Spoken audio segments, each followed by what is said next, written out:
Voici un petit complément à la vidéo précédente qui m'a donné envie de vous faire une petite équation de Kaya du numérique.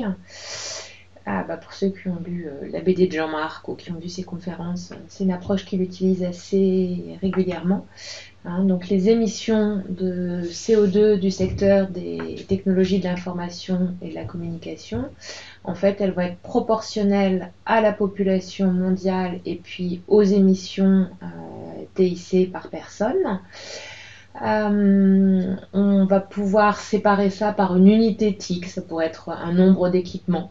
Voilà, les émissions de CO2 par équipement, et puis après le nombre d'équipements par personne. Et puis le poste CO2, en fait, on pourrait le décomposer par la consommation d'énergie par équipement pour sa fabrication et pour son utilisation, et puis le contenu carbone de l'électricité.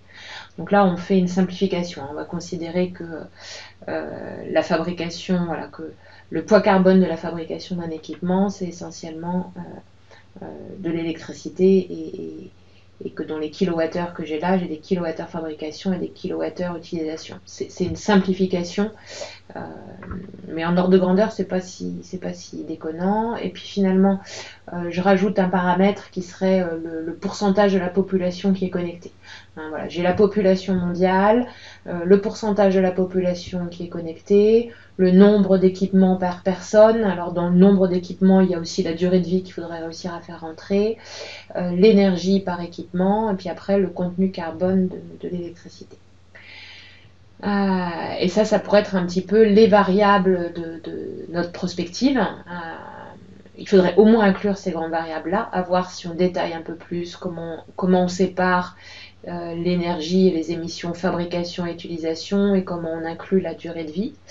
En gros, trajectoire SBTI ITU, il faut qu'on fasse moins 45% sur le paramètre émission de CO2 du secteur des TIC. Ce que je sais, c'est que ma population entre 2015 et 2030, elle va passer de 7,4 à 8,5 milliards. Donc là, j'ai du plus 15% d'un côté. On a des objectifs de connexion d'un plus grand nombre, avec un passage de 41% de personnes connectées en 2015 à 85% de personnes connectées en 2030. Donc là, du plus 110%. Si je fais la combinaison de ces deux facteurs-là, j'ai un plus 141%.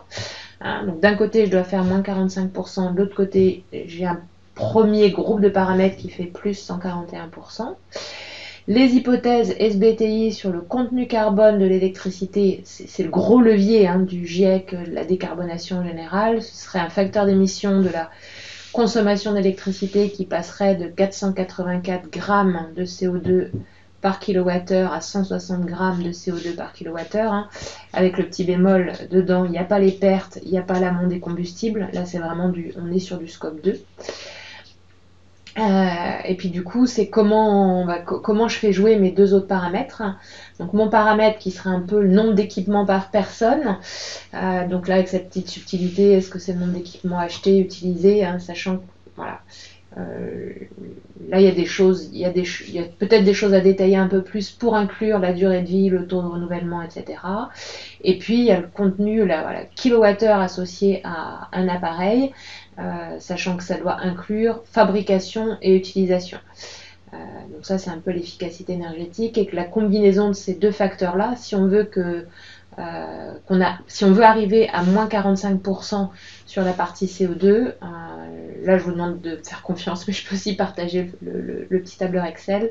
Il faut que je fasse du moins 30% sur ces deux facteurs-là. La combinaison efficacité énergétique des équipements, à la fois sur la partie fabrication et utilisation, et nombre d'équipements par personne. Donc là, dans les scénarios, ce serait peut-être interroger la profession pour voir quel gain en efficacité semble aujourd'hui possible sur les équipements, sur la partie fabrication et utilisation. C'est sûr que la miniaturisation, ça peut avoir un impact là-dessus. Et puis après, du coup, comment je joue sur le nombre d'équipements par personne. Finalement, c'est pas si pire que ça. Je m'attendais à ce que ce soit plus que moins 30%. J'avais pas en tête le levier énorme, voilà, l'hypothèse énorme sur la réduction du contenu CO2 de l'électricité, qui peut être un paramètre dans notre prospective. Voilà, ben, on a une bonne base de discussion pour la prochaine réunion de mercredi. À bientôt.